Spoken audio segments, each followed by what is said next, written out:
Ito mga kababayan, nag-uumpisa na po sila. Bakit ko po yan nasabi? Ito, meron kasi nga kapapasok lang na balita, no? Galing mismo sa chairman ng COMELEC na si Chairman Garcia, no? ng COMELEC. Ang sabi, no?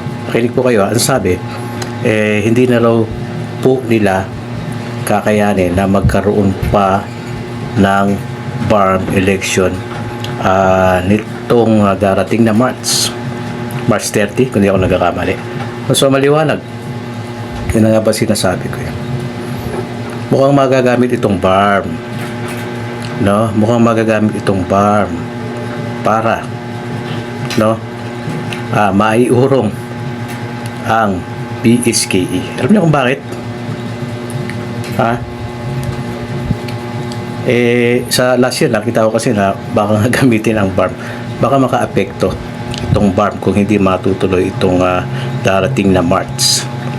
Kapapasok lang ng balita, sabi ni Chairman Garcia, hindi na namin kakayanin, no, ang magkaroon pa ng BARM election itong March. Kung mangyari man yon, mga April or May. So ano ibig sabihin nito, no? Baka idahilan na kapag naiurong ang BARM sa April, May, June or hanggang bare months, baka sabihin na naman nila na makaka-epekto po itong BARM. Itutuloy natin na itong BARM ngayong April, May or June, sabihin ganon, no? Or sabihin natin bare months, no? Kinaklaro lang natin, no? Mauurong ang BSKE. Kasi sa nakikita ko lang parang yun na nga baka gamitin ang BARM para maiurong ang itong BSKE nito. Pero sabi ko sa previous kong content ay dapat kahit maurong-urong yan, no, kung hindi na sila sigurado dito sa BARM, no, di tuloy na lang nila yan next year na lang nila gawin yung BARM na yan, no. Wag lang pakialaman itong BSKE na naka-schedule sa November 2, 2026. Kasi mukhang magagamit na naman mga kababayan. Ano sa tingin nyo? Malinaw na sinabi ni Chairman Garcia, hindi na namin kaya. Kulang na kami sa panahon para magkaroon pa ng BARM itong March. At kung mangyayari man daw,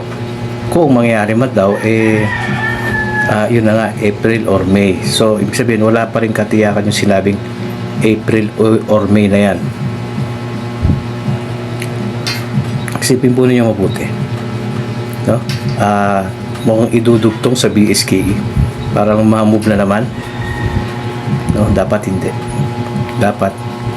hindi kasi inaprubahan na ng Korte Suprema yan sinabi na nga ng Korte Suprema na RA 12232 is constitutional. Okay ang November 2, 2026 naganapin itong BSKE.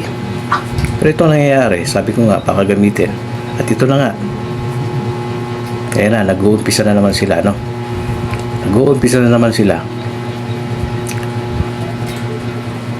Comment kayo dyan, mga kababayan.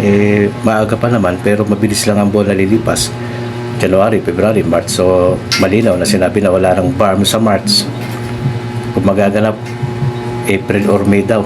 Pero hindi na yan sigurado kasi sinabi na wala na magaganap. So, kung hindi na yung magaganap yung BARM na yan, huwag nang pakialaman ng BSKE. Gawin na lang yung BARM sa 2027, wag ang BSKE kasi term setting bill na yan.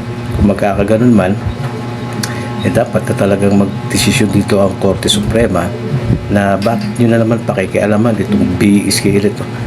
Term setting na nga yan, constitutional yan, tapos iuurong nyo na naman dahil lang sa isang BARM. Napakahalaga naman po talaga ng BARM election, pero wag i-connect sa BSKE.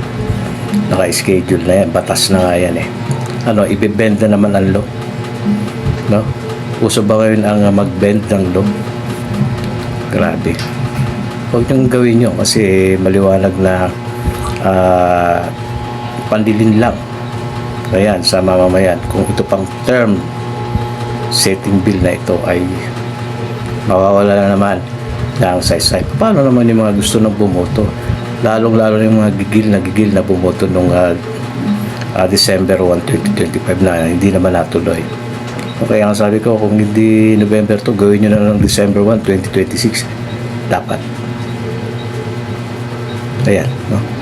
Kung napanood nyo yung balita, ngayon lang, siguro mga 1 oras pa lang ang lumilipas eh. Eh sabi ni Chairman Garcia eh, hindi na namin kakayanin mag-farm. Kulang na sa panahon. At kung magkakaroon man, April or May daw sabi. So, sabihin, ulitin lang natin para maintindihan ninyo, no? Sabihin eh, may planong iurong talaga. Hindi lang BARM, mukhang hindi lang BARM ang planong iurong dito, no? Baka pati yung BSKE, no? I-connect tong BARM sa BSKE nang sa ganun maiurong. Please naman, wag na. Daan ninyo, term setting yan, RA 12232. Yan po ay term setting bill. Hindi na dapat iurong yan. Dapat yan, ituloy na. Kung hindi November 2, December 1 or December 2, basta 2026. Kung mag-postpone kayo, wag ang BSKE, yung BARM na lang. Okay, sana ganun mga kababayan, di ba? Nagboboses lang tayo dito. Sana mag-comment kayo dyan kung ano sa tingin ninyo. Itong may mga plano na naman na urong-urong, sulong-sulong, urong-sulong, di ba? Pero wag ang BSK na, please. So, yun pag-analyze natin, no? I-share nyo yung ating video, comment kayo. Tapos, mag-subscribe kayo. Subscribe kayo dito sa aking channel for more.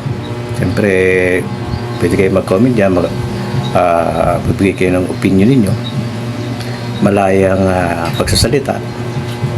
Di po ba? So, ganito na lang. Basahan ko inyong mga comments.